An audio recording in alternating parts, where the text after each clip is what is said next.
Welcome everyone to another nature mystic discussion with myself, Melissa, and Don Zeno, author of Inka Mountain Magic.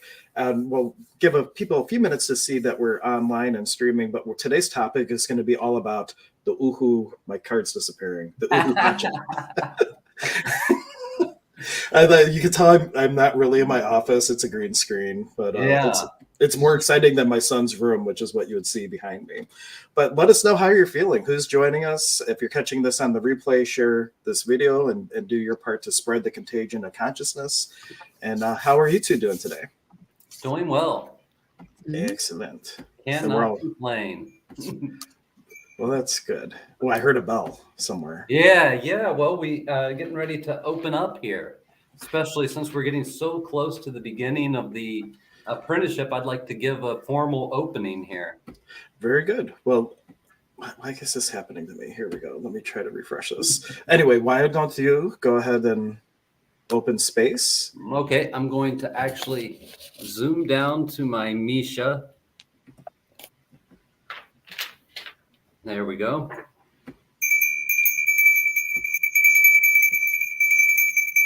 Hey, Pachamama, ampui. Kay bana kush kay kumen, halten kay paikita, kuiku waiku, chuchu sayana kupak mainita. Hayaya, chichaisuyo, ampui. Hatan kundar, hatan kumer kinte, miski kita, luxivichi waiku, sumak tiakata, sonkoi kita, tiakata waiku. Ampui, mama kocha, mama uno, mama kia. Hatun antarango, hatan chaiwa, ampui, koiku waiku, yacharichi waiku, purichi, ampui. Hey, inti taita, ampui, inti. Hatan kuntar, hatan angkas, ampui. Bukanina, ampui. Hey, kuichi kuna, ampui. Apu kuna, nusta kuna, Pachamama nusta kuna, ampui. Don Benito Carmen Vargas, Don Andres Espinosa, Don Mil Tordeza, ampui. Don Marquez Apaza, Don Elipa Quespi, ampui. Don Abraham Alberto Fernando Santa Cruz, ampui. Don Clemenzio Mora, ampui. Don Manuel Quispe, ampui.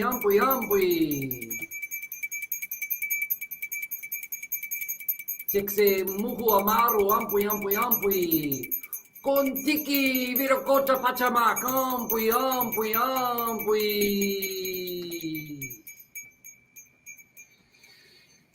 Atun Sonko, Viracochan.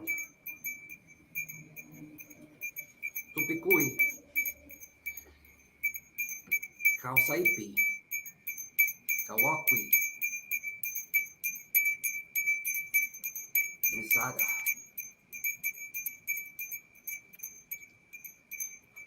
Meet me in my life. Let me see you in my ceremonies.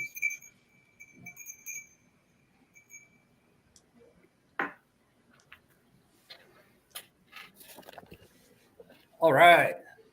Thank you very much for that.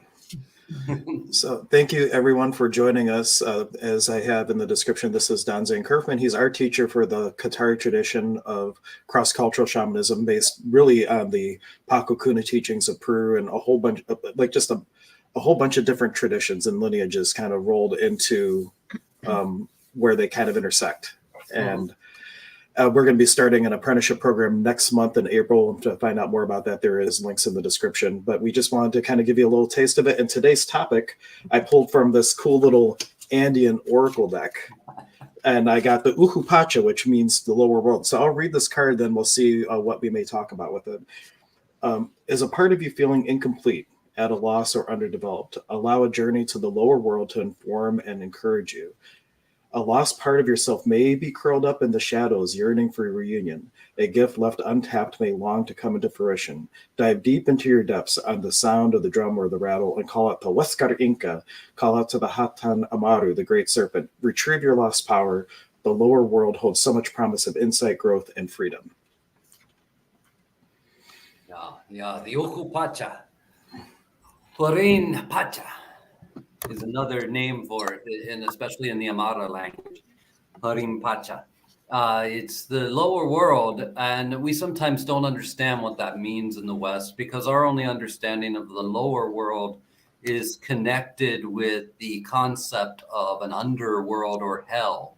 And that's not at all the case in the Quechua worldview of things, or in even the more general shamanic worldview, where we have three worlds or three domains of energy.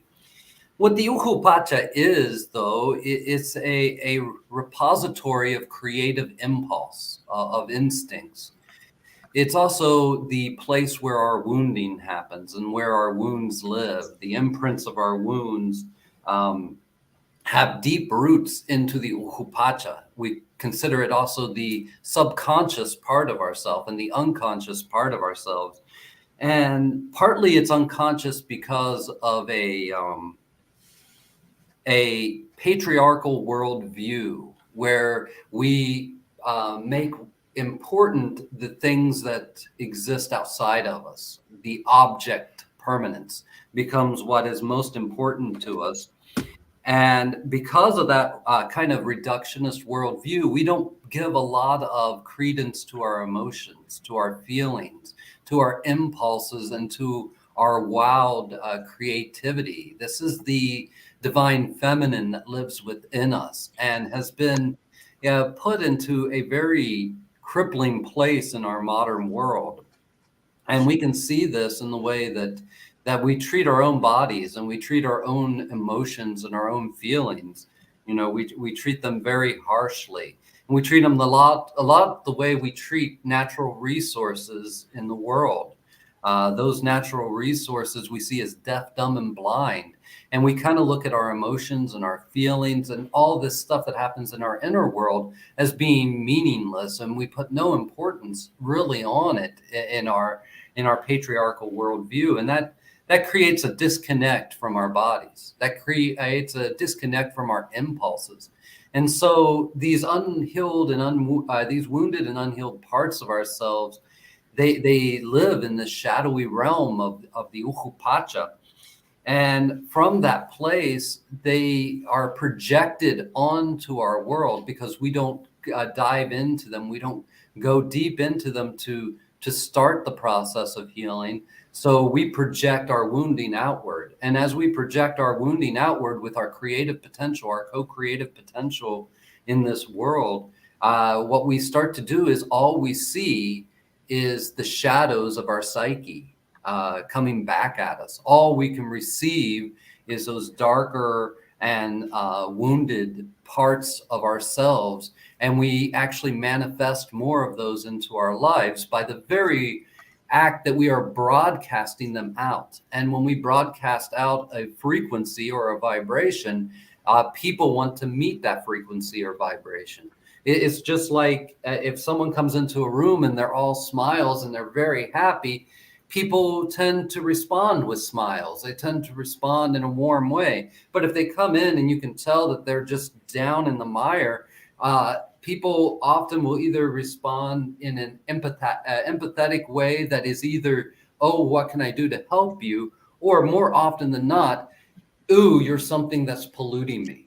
Ooh, get away from me. Where in this tradition, what we learn to do is we learn to accept everyone exactly as they are. And if they are broadcasting a vibration into our environment, then we have the right to alter that vibration. We have the right to help to lift the weight off of them. You've heard me say it many times. It's like littering. If someone comes through your yard and throws a 20-ounce bottle or something in your yard, you have every right to go out and pick it up. You don't have to fight with them and yell at them and tell them not to throw it in your yard. You have every right, though, to go and pick that up. And similarly, if someone brings a very heavy vibration into a room, you don't have to go ask them, do I have permission to take this vibration away from you? No, you can transmit the vibration because the vibration isn't them anymore. They've already broadcast it into the environment. It's just like a piece of paper in your lawn or something like that. Since they've already broadcast it into your environment, they've made it public. They made it something, they've given you permission just by broadcasting it out. And that's why a lot of the work of the Paco, a lot of the work of the shaman in the Andes is invisible. Yeah, sometimes we really ring our bells and move staves around you and grab all kinds of cuyas and wipe you down with them. But especially in the indigenous world, you know, a healing with a gifted healer, maybe that healer just sitting across the room from you, you tell them what's going on and that's about it. They don't even need to hear much of what's going on. They don't do it like a counseling session with you. That's more in the West here. They just hear what you have to say. And especially the kuraks and others oftentimes will just use, maybe they bring out a stone and they just hold it, or they hand it to you. Or maybe they'll do a little intervention, an illumination where they put a couple stones on your body. But really, for the most part, it's very simple, yet very powerful the way that it works to start to transmute that energy vibration. And that's what we're teaching people in this program. We're teaching them how to transmute that energy vibration. How do they learn to do that? By doing it for themselves. It all has to start here. It's useless to say, oh, there's a technique. Now you can go out and do it. Just go do this technique. 1, 2, 3 steps and everything will be perfect. No, the 1, 2, 3 steps have no power until you've used it on yourself, until you have started to master your ability to transmute and to move your own spiritual energies around.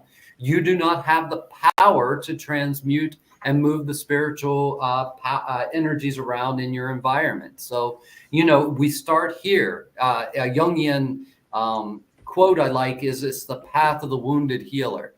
You know, you're healing your own wounds so that you have the power, the potential to help others with theirs. But you have to create the medicine first. And the medicine can only be created in the laboratory of your life. That's why this tradition is not a philosophical tradition. No matter how much philosophy you've heard kind of put around it, it's really a tradition of action. It's really, if you sit with my teachers in the Andes, they don't talk a whole lot. I mean, they goof around and they joke a lot, but really they don't talk a whole lot about the tradition, like, oh, it's this idea and relate it to a lot of metaphysics. No, that's our jobs as chakarunas, as the bridge people, bridging between one culture and another. But really, my teachers, they do something and they say, you do this. And if you say, why? They say, because it's this way. Because that's really how simple it is. This is an unbroken lineage. It goes back millennia, and it has been practiced roughly the same way. Now, people get that mixed up too, and they think, oh, that means that the people 500 to 2,000 years ago did everything exactly the way you do it, or saw the concepts exactly the way you see it. No, each generation is allowed to redesign the tradition to a degree, is supposed to do this, is supposed to make it relevant to the age they live in. And that means that, especially now and in the Western versions of this tradition, there's a lot of quantum science that's getting mixed into it. And I like to always point something out when it comes to that. When we're using quantum science, when we're using quantum theory, and we're using all these things to help describe a process, or to help describe a movement of energy or something like that, or the potential to move energy, we always have to remember that we are not saying that this is quantum science. And we are not saying that this is supported by quantum science. We are using it as a metaphor. At the best, it's a metaphor in modern language that may be able to create a model within the mind of the person listening to it that will allow them to believe that it could work. That's the right-hand side of the path, the Pana. The Pana is all about giving you all kinds of ritual knowledge and understanding so that you can get out of your own way mentally and allow it to happen. That's a big part of it. Of course, all those mental understandings aren't necessary except for to get your belief behind it.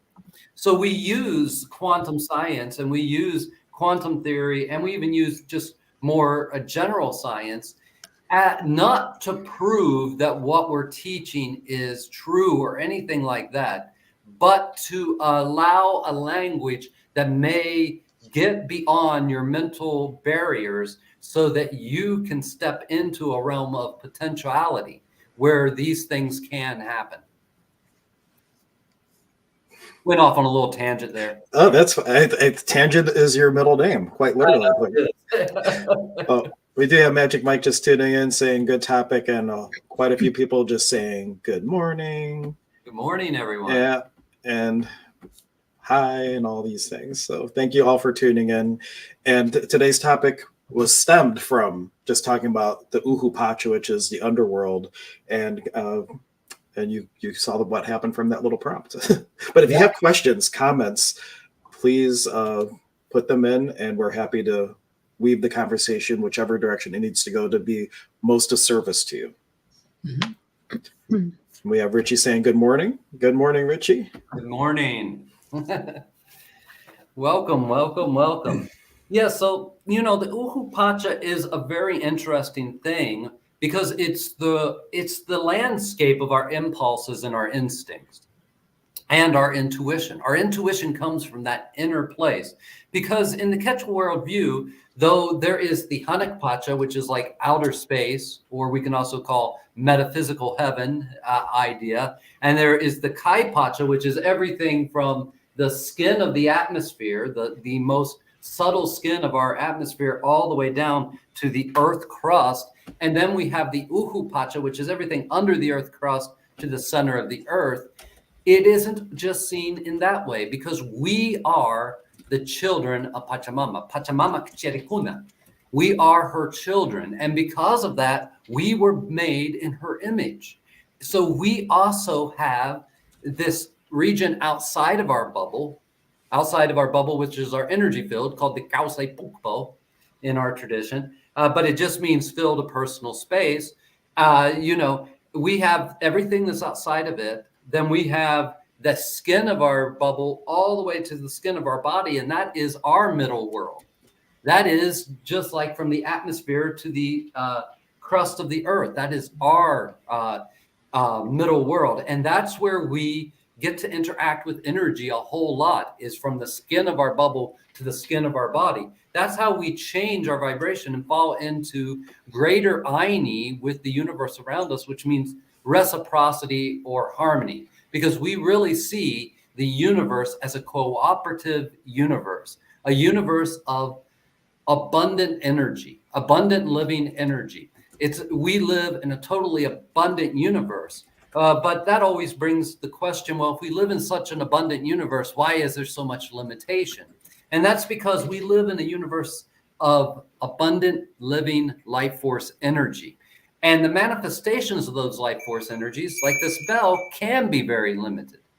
But what we're learning to do is we're learning to understand that since there is this unlimited amount of living energy out there, if we learn to vibrate with it, we can actually, and we can fall into harmony with this living universe, we can actually start to flow more and more energy through us. And that makes potentialities that were never there before. You've both heard me say this analogy before. It's like an electric bill. You got an electric bill at $75. You don't have $75. Yeah, you run around and you ask everyone for $75, and your mind is just focused on that number 75. Someone says, I got $5. and you decide, no, I'm not going to take your $5 because what I really need is 75. So you're limiting the way the universe could manifest a solution for you because you are believing that it has to be within certain parameters, where an abundant universe has no parameters. It doesn't have to be money. It might be that you suddenly get the courage just to call up the utility and say, I don't have that money. What can I work out with you so you don't shut off my electric? And they say, oh, well, maybe you can send us 5 now and we'll put you on an installment plan. But none of that is possible if all you think you need is $75 and anything else just won't do. So we're learning to retrain our mind out of this limited mindset that there is scarcity. There is no scarcity. Sure, some things are limited in our reality, but there is no scarcity in living energy.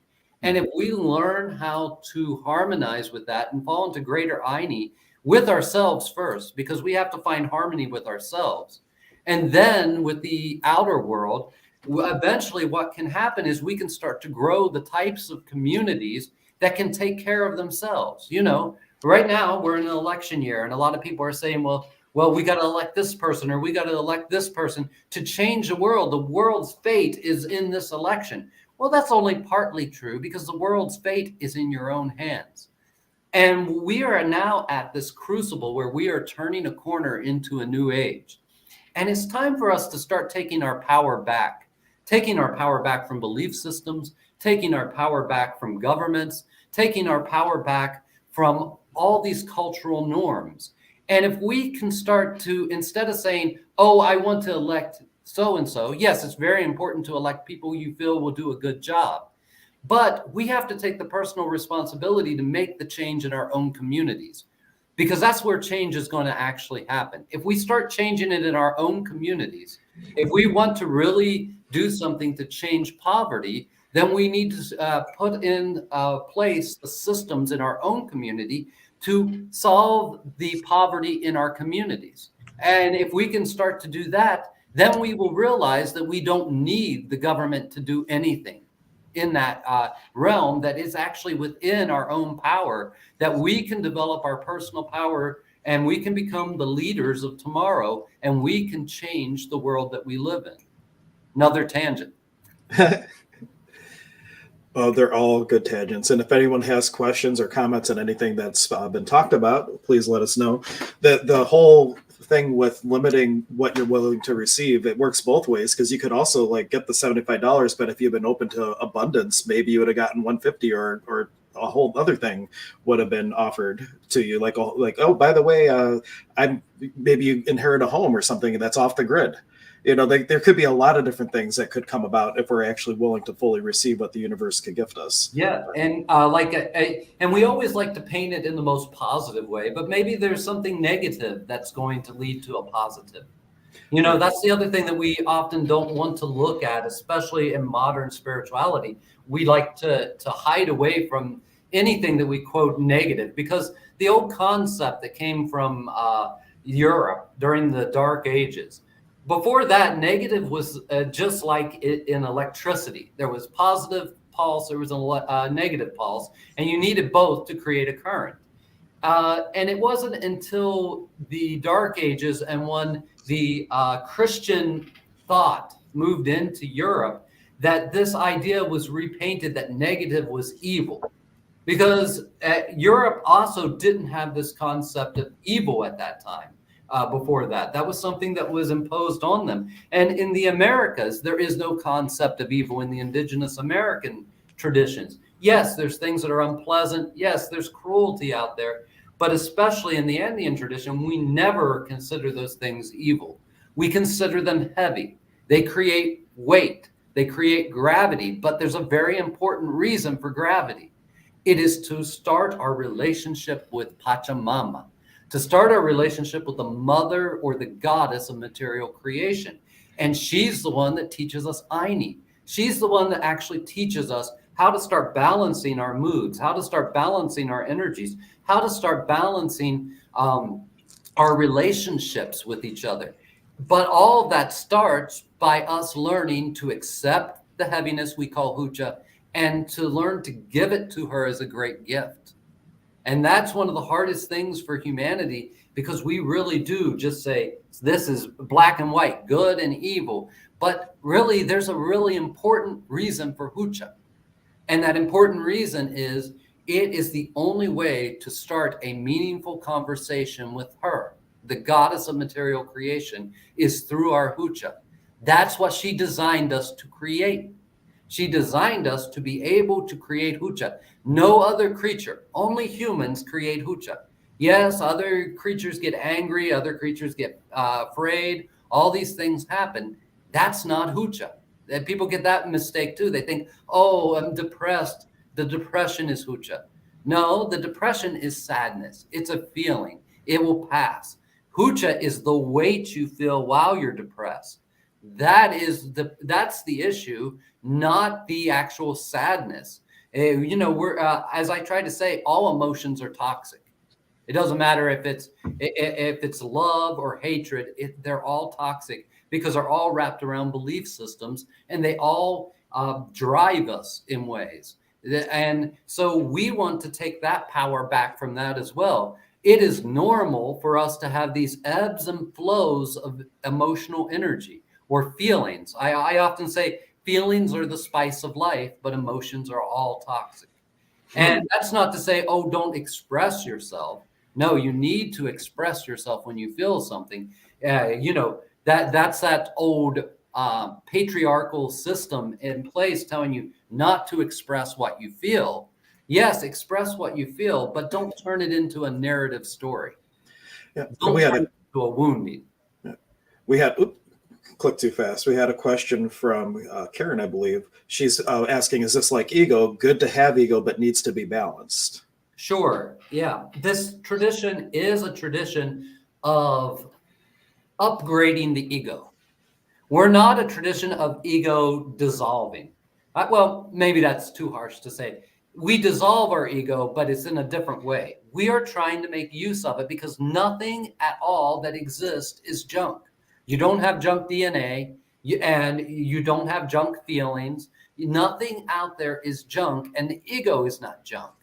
But it is filled with a lot of insecurities that are down in the Uhupacha. They live in those shadowy realms in the Uhupacha. And because of that, they're under our conscious awareness. They're underneath of it in the subconscious layers. So they paint a story about everything that happens in our lives.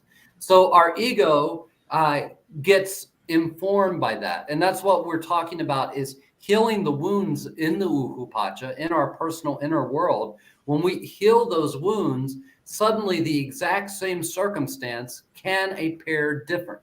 When we start to heal the woundings in the brain, the damaged hippocampus, we start to step out of fight or flight and out of being stuck in the emotions of fear and anger. Fear and anger are the emotional derivatives of unresolved fight and flight. In the ancient world, before we got so cultured, you got an impulse to run in the woods and you just ran. You didn't look around to see what it was, because if it was that leopard, if it was that jaguar, by the time you noticed it, you're gone. But we were given this amazing impulse to just know, hey, I got to get out of here. I'm going to go. And when we were that in tune with that feminine side of ourselves, we were able to do that without needing to know what it was. That's the masculine thing. Right? I need to know what particle out in reality, what historical fact in reality, what is this thing. I need to reduce it first so that I know that my reaction is correct for it. But in the older way of being human, we would just run away because we knew that there was something to be afraid of. We knew there was something dangerous to us. And then as soon as that was over, because we honored that, we were able to reset our fight and flight. And we no longer were afraid. Now in the modern age, we run around afraid of everything and angry about everything. So the fight, we aren't allowed to fight in our modern age. So that gets all that pent up energy that we don't know what to do with gets twisted into the emotion and the mental emotional ideas of anger. What am I angry about? I feel this anger. It could just be that you were 5 years old, something happened to you, you were upset about it, and you were told not to be. And because you were told not to be, that anger is still in you because you were never able to reset that. It becomes a root experience, a root of an imprint that works like it works like a stained glass window. So even the greatest light from the divine comes through your imprint before it reaches your consciousness, even though the imprints are subconscious.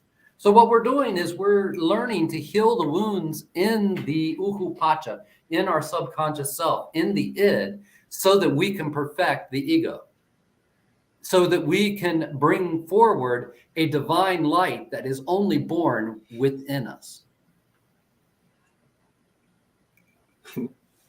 I hope that one was succinct. No, that was great. And we just had Magic Mike offering that we have to incorporate the ego. And then Mike says, a different Mike, we have two Mikes talking to us today. Good morning. And then also that is where his frustration stems. So it sounds like you were just touching on what was going on for him. And now what you said makes a lot of sense. Yeah, I do that. I don't always know why I say what I say. Well, that is very common in every class I've ever been in. I think like somebody after Zane has gone off on a tangent, they were like, it's like he was in my head and he was responding to what I was thinking about. And you're just kind of following the flow. And we have Richie just offering that he randomly goes back to something that made him mad a long time ago and get mad again. And I have a lot of people that I work with that have that trend where something happens or they just keep looping back to the exact same trauma. And I seem to be stuck. Is that maybe a deeper root where they go back to like the most conscious part that they remember or something, but there's actually deeper roots maybe that they need to explore? Yeah, so we all have really just maybe at the most 4 imprints, 4 core wounds that really are then extended out through our lives. So maybe it was that real core wound was something that you don't even have the conscious memory to put a definite on, because maybe it was before you were completely conscious. Maybe it happened in the crib and you had this experience of not being listened to, not being cared for, something like that. And that lives in you. Then that gets compiled on through many iterations through your life. Maybe it gets compiled by later you realize that your mother's not listening to you. And maybe she's only half listening to you at that moment. And maybe most of the time she really does listen to you. But because you have that older wound in there, you project onto the whole world that no one listens to you or no one takes you seriously. And so it can keep bringing up that anger. It can keep bringing up that sadness. It can keep bringing up all those types of thoughts and emotions, because an imprint is created when trauma aligns with mental, emotional energy. When those 3 qualities come together, it creates this imprint, which is deep in our subconscious, deep in our lower world is where the root of that is. And then as it comes out, it blooms into all kinds of fascinating geometries that are luminous architectures within our energy field. And those luminous architectures are triggers. And each one of them has limiting beliefs to go along with it. And that's one of the reasons why reframing isn't the best thing to heal a limiting belief or to heal a wounding inside of someone. But it's a powerful technique to get someone to do something right now, to get them to act outside of their limiting beliefs right now, because it's important. You can reframe, you can pattern interrupt, you can do all these things, but it doesn't heal the underlying cause. Even if you completely erase one limiting belief, as long as the core wound is still alive, it's just going to manifest a new iteration of that limiting belief. Mm-hmm. So, as we train in the program, we train people to go back the somatic strip, back earlier and earlier, so that they can get to the original wound that derailed this person's destiny, that sent them into fate, and fate is always fatal. I like that. Fate is always fatal. Questions, comments, let us know. Melissa, any, like, I feel like do you have anything to add? No, Y'all, they're all I've quiet. keeping an eye on comments and on the back end Okay, of cool. Twitch, because that's a whole separate tab that I have to keep open. The whole wounding underneath and coming up, like that's something that we address a lot in the store. Somebody will come in and be like, I need something for anxiety. And I'm like, let's get a little farther down and why and how. And, and sometimes, a lot of times it's that deer in a headlight, like, oh, like, really, do we got to do this now? And I'm like, well, Absolutely. we can carry all the walks in the world, but you can get better than that, and do better than that when you really want to start peeling away and find out why and where that is coming from. Yeah, it's so important. And I just wanted to not to interrupt you, but I wanted to bring up one other thing, especially with healers, especially with people who are healers. You might go through a period of time where you're like, I healed this, this thing is healed. And maybe you don't have any issues with it, but maybe a few years later, suddenly it pops back up. Now, one reason why it pops back up is because our lives happen in cycles. And when we're revisiting a cycle, it's important for us to remember to viscerally, which means emotionally as well, to remember what that cycle did to us in the past. That's one reason why it happens. But it also happens often with healers. And you'll all notice this if you really start paying attention, that something might pop up in your head and you're like, I thought I had that healed. Why is that causing me problems? And if instead of driving yourself crazy about it and saying, oh my gosh, I'm not healed, and going into a whole drama over it, if you just accept the energy that you're feeling and you integrate it, you work with it, you transmute it, you do use your tools to change, to move into a better alignment with it. And then you will often find out that someone comes to your house, someone comes to your office, and the issue that they're having, that you needed to be reminded of an issue in your own life so that you could have the proper empathy and you could have the proper humility to offer service to that person. I was just getting ready to ask if you noticed a correlation of similar actions or instance that would have caused that first, wound in the first, or somebody walking in through the door saying this is, and it's like, oh yeah, remembering what that is. Yeah. And acknowledging it, being able to work through it again, either for yourself and not let it get to that point again, or helping the person that's coming to you so you can, from that place of understanding. Yeah, because in the shamanic world view, we make everything global. Nothing is personal. And that means even if you were abused, received terrible physical abuse by somebody, that's not personal when you're healing it. When you're healing it, what you're actually doing is you're creating a vibration in the entire world that will help everyone who was ever wounded in that way to heal. Even if they never come to you, they never learn anything from you, they don't go to any healer, you have created the potential in the field, because we are all connected by a field of energy.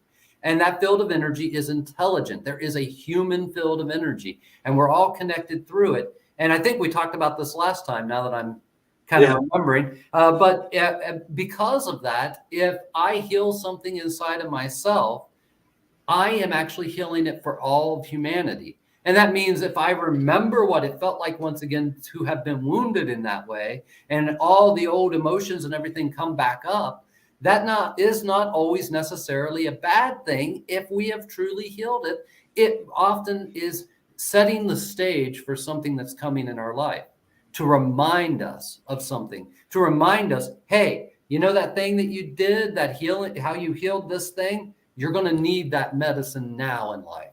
Maybe it's for yourself, maybe it's for your child, maybe it's for a friend, or maybe it's for a client that's going to be coming through the door. So don't put a lot of importance on it. Just be open to the spontaneity of the magic of the moment. and it will all make sense eventually. Just don't, we're trying to cultivate a attitude of play with the sacred. We're playing the sacred. And a lot of people don't always get that. They think, oh, this is very serious. Yeah, but it's serious play. We're learning to play with it, because we can't help someone heal the heaviness in their life with heavy, stagnant energy, with energy that's so strong and we can't match the level of energy they're feeling to heal that energy. We have to offer something different. And we learn all kinds of ways of doing it, including a process called the Hucha Miqui, where we become like Pachamama, and we can actually take the Hucha or the heaviness from someone and transform it into light.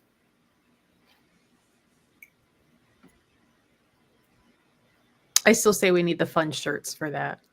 Yeah. I eat Hucha. Yes. Yeah. That shirt existed already once, didn't it? Or Yeah. My sister, Elizabeth Jenkins.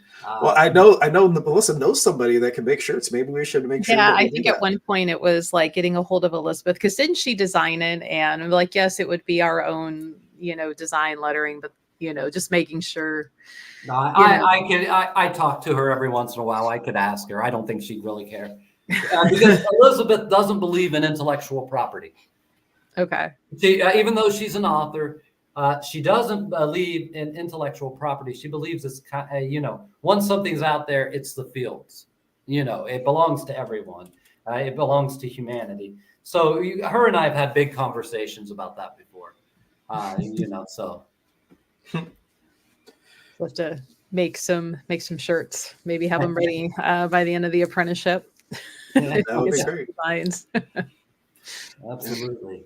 And speaking of the apprenticeship, I did put the link in the comments where you can find it. And our conversation did parallel a lot to last week when we were talking about impulse and intuition. So I did put a link in the comments also to last week's episode. If you want to dive into that, we go even deeper into impulse, intuition, developing mediumship gifts, and a lot of good information if you want to dive into that.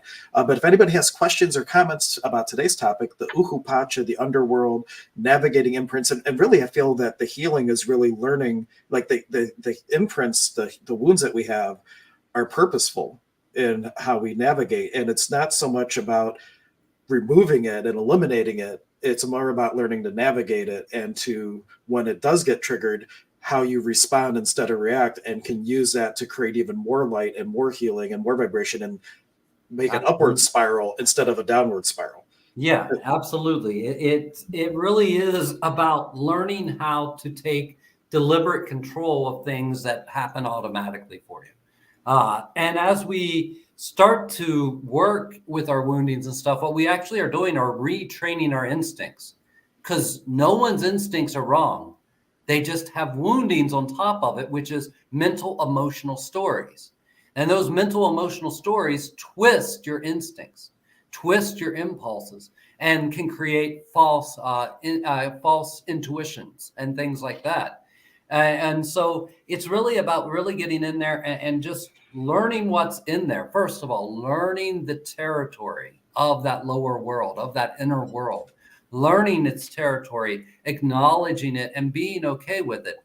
And another concept that you kind of touched on, sometimes in New Age and metaphysical circles and stuff, they'll say, why did you bring this experience onto yourself? Why did you create this experience for yourself?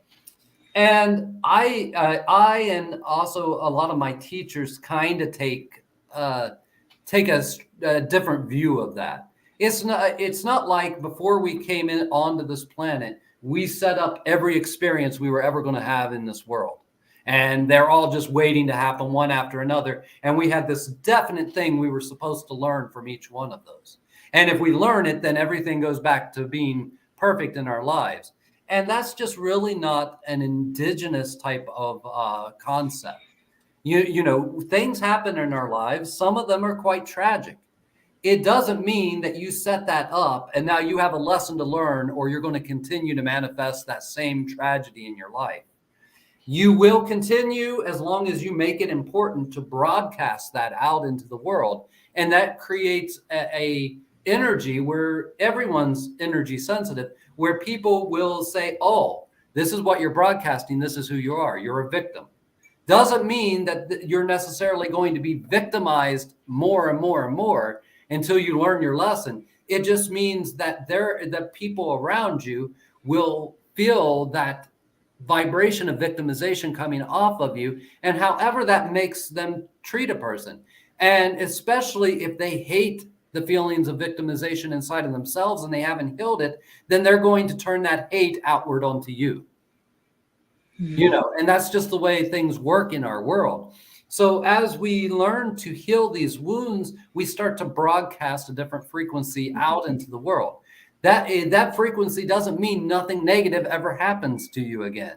It really doesn't mean that. And like Hank said, what it does mean is that you now have the tools, which means the personal responsibility, that when things go bad in your life, you can react or respond to it in a different way, in a way that's more enlightened, in a way that's more in line with your authentic self, because now you know who your authentic self is. It's not your emotions. It's not your thoughts. Those are a manufacturing. There's something you manufacture. You are not your mind. You are something beyond your mind, beyond your emotions. And that's what we're really trying to tap into. What is that stuff that is outside of the realm of emotion, outside of the realm of the mind, the soul level and the spiritual level, you know? And how do we tap into that? What's the languages they use? What's the language of the soul? What's the language of the spirit? And how can we use those languages and those approaches in life to live a more balanced life here and now? One big thing is to ask, like we already touched on it a lot, what can you change inside of yourself to change how the world is showing up? Because one example I'd love to hear is like, if all creation is within you in a sense, everything is a mirror to you. And it's mirroring back what you're putting out. And if you look at the mirror and wait for the reflection to smile, it's never going to happen, because the change to get that smile back comes from within. And so it's all about like, why is this showing up? What do I need to revisit within myself to make a change? Not like, oh my gosh, I need to do something different. And you're holding out with the experience and creating friction because you're not in allowance of what shows up. Because if you've already healed this, you already did this, it's happening again. What within me do I need to revisit? Absolutely. And to get that smile back in the mirror. Yeah, absolutely. I like that analogy a lot. It's you know, it's so multi-pronged, and we live in such a beautiful universe. And you know, it's just like I was talking with someone the other day, and the concept of like positive and negative thought came up, and especially the idea that if you have any kind of negative thought, that you're outside of the oneness. That you have just somehow, now you can't touch the oneness because you're thinking negatively. Well, if it's the oneness, the negativity is part of it as well. It can't be the combined everything if you start taking things away from it and saying this doesn't exist there. This doesn't exist there. You know, if you have to only be positive to have the experience of oneness, then it's not the experience of oneness.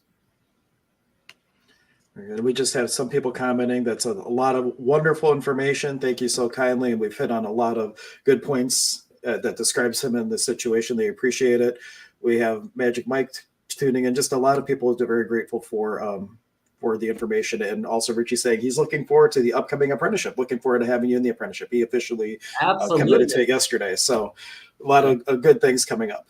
Yeah, we're going to have a whole lot of fun, and we will dive into all this stuff and more. Yeah, because you can't encapsulate everything in 1 or 20 shows or anything like that. Or even in one lifetime. Yeah, you're going to, that's the other thing about the tradition. You're always learning. It just gives you the tools to continue your learning. Long after you're no longer taking anything with me anymore, you have all these toys. I call them toys to play with your reality. And it's about playing with your reality. That's how you get proficient at it, is in your own life, you know. So if you want to be a healer, heal yourself. If you want to do these other things, do them for yourself. But understand that we're all healers and we're all teachers. And we are, and that doesn't mean that you have to put out a sign saying healing's here for $100 or whatever like that. We're actually trying to move out of that paradigm now. We're trying to move into the paradigm of grace, where healing happens and you don't even know you were the one that did it. And you don't need to.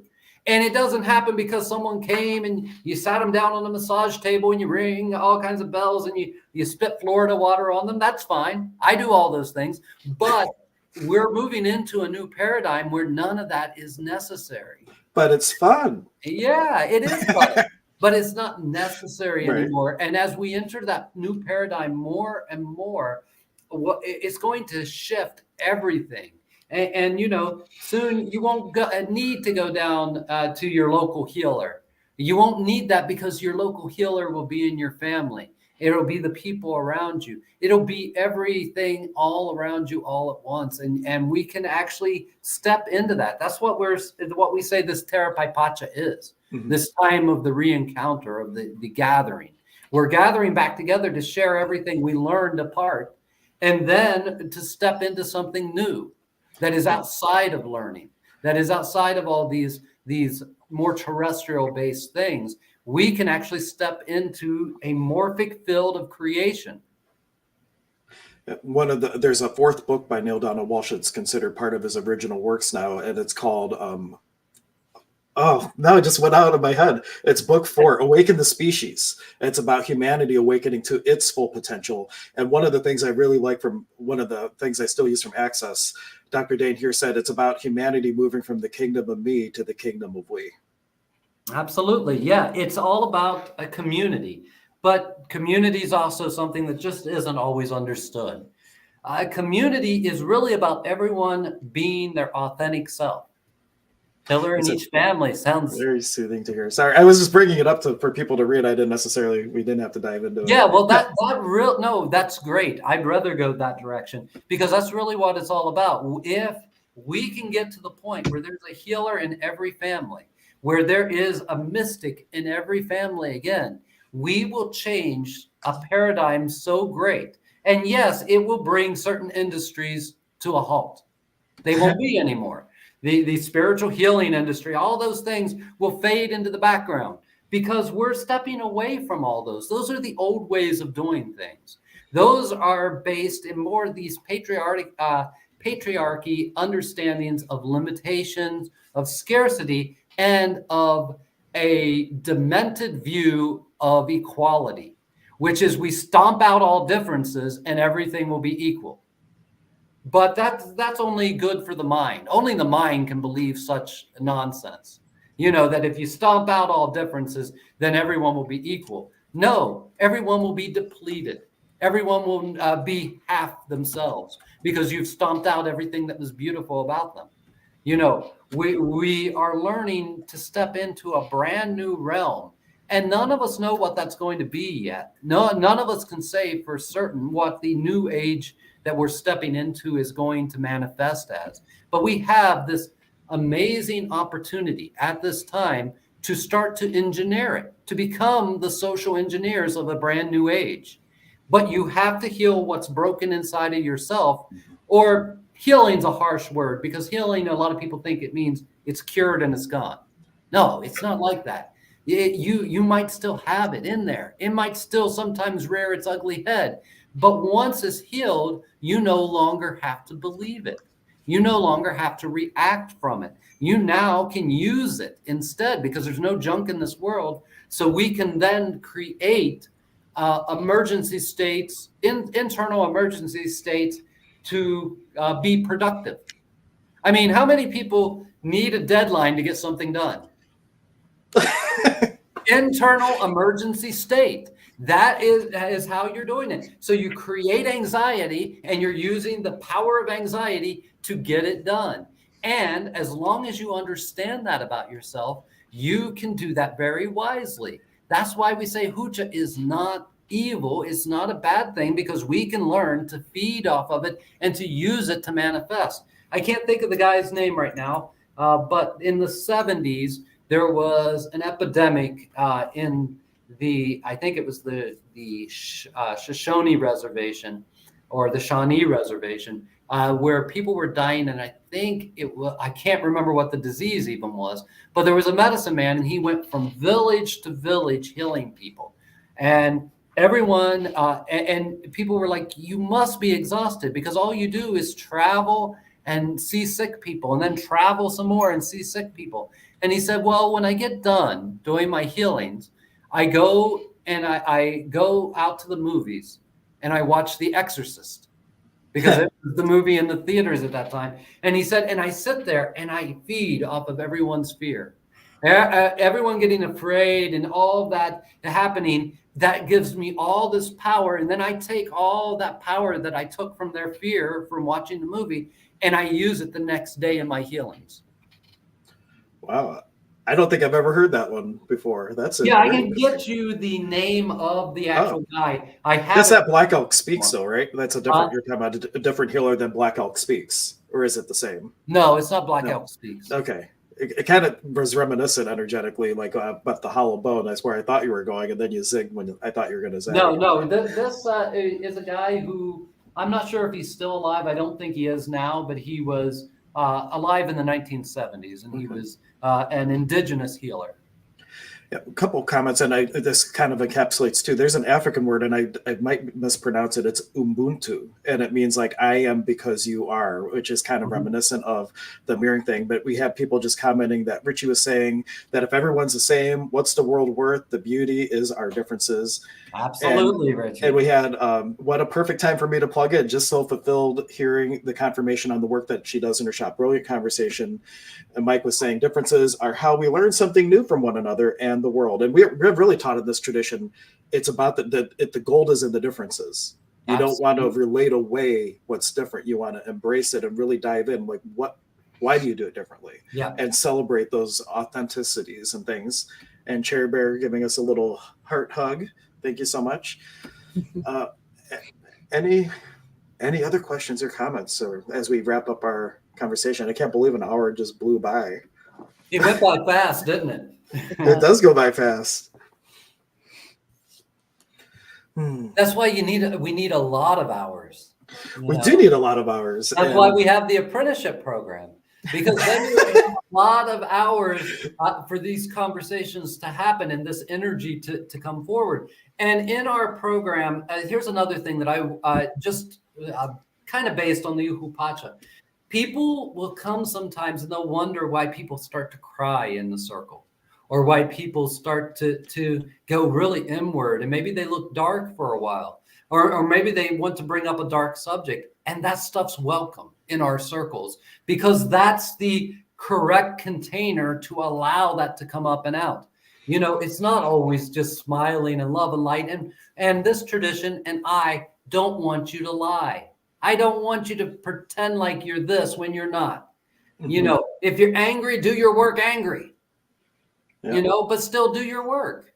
You know, make an angry despacho. It's okay to make an angry despacho. In fact, oftentimes when you're trained to do a despacho, especially if you just are doing it by route and you think it's just the items you put in it, and you think it's just the way you put the items in, and you think that's all it is, your teacher will oftentimes just knock it all off of the paper and say, no, do it again. And they'll keep doing that until you get really pissed. And then you make a pissed off despacho. And then they'll say, now it's real. Now you're learning, because now you put something real into your despacho, where before you were just putting into your despacho and it wasn't real because it wasn't you. You didn't feel that way. You were making yourself feel that way because you thought that's what was necessary to communicate with God. God doesn't care if you're angry, sad, how you've lived your life, how you're going to continue to live your life. The spirit world, the elevated spirits will always work with you regardless of those things. It's the choice of the moment. In this moment, you can choose to be a saint. You can choose to raise your vibration to that quality of a saint because you chose to do it. And that will teach you how to do it more often, because you have to have an experience of it before you can commit it to memory. They just keep choosing it more and more often. We have Mike just saying, great video. They got to head off of work, but enjoy your day. Thank you so much. Hopefully Have a good one. we'll catch you next time. And I think that's a good place. We're just under the hour mark. Anything going on at the store, Melissa, that you want to mention to people? We're having the apprenticeship at Goddess Lead as our home base. We meet there, put up our mesas, and then head out into nature for the initiations and things. And this year's a hybrid program. So in between our monthly gatherings, we're going to have online things where we can go deeper into the work. But Goddess Lead being the home base, she's got a lot going on there. Anything noteworthy to plug? We're going to do a random off Monday mini psychic fair the day of the eclipse. Whoa. In the evening. So that's fun. We're kind of prepping for that. Got some crystal skull workshops and some swap meets for you got decks and tarots laying around. Come swap them out. But a lot of stuff coming up. I'm tired just thinking about it. But yeah, we're gonna, I'm like, we've never really tried to capture the energy of the eclipse this way. So let's see what happens with it, on a Monday evening. So it should be fun. That sounds like a fun idea. And with eclipses, that might be a topic for next time. Is there belief systems with the indigenous tradition about things like eclipses and that type of thing that we could maybe? Yes, of course there are. All right, of course there are, and it actually relates to the Uhupacha. It's almost like we planned that as a segue. Yeah, an eclipse is like a monumental new moon. It's seen a lot like a monumental new moon, which means that the darkness comes out to play. And you have to allow yourself to allow those shadows to come up in a soft and gentle way. Well, let's think about, if you're available on the eclipse day, we can see if maybe we can do a little stream on the actual eclipse day doing something, or maybe next Thursday doing something a little bit around the eclipse energy and talk about that. We could do that for sure. We could do that for sure. We could figure something out. Cool. Are you game for that too, Melissa? Yeah, next Thursday, definitely. The day of the eclipse might be hectic. He's busy that day. Everything's in the evening. You have plenty of time. If you're going to do something with the eclipse, you want to do it at the moment of the eclipse if you're doing something with it. We're gonna. Okay. Well, we'll talk about the eclipse more next week, and or the week after. If we end up frying ourselves with eclipse energy, maybe we need another episode on it just to recover. the aftercare afterwards. Yeah, the aftercare. Yeah, but maybe we could give some people some tips and tricks of how to maximize their eclipse experience on the stream next week, and talk about the indigenous and how they look at it. Like we kind of hinted to it, but cool. All right. Well, everyone, thank you so much for tuning in. Until next week, and Nike Kawaii, thank you. We love you. Oh, and we got to let Zane close the energy.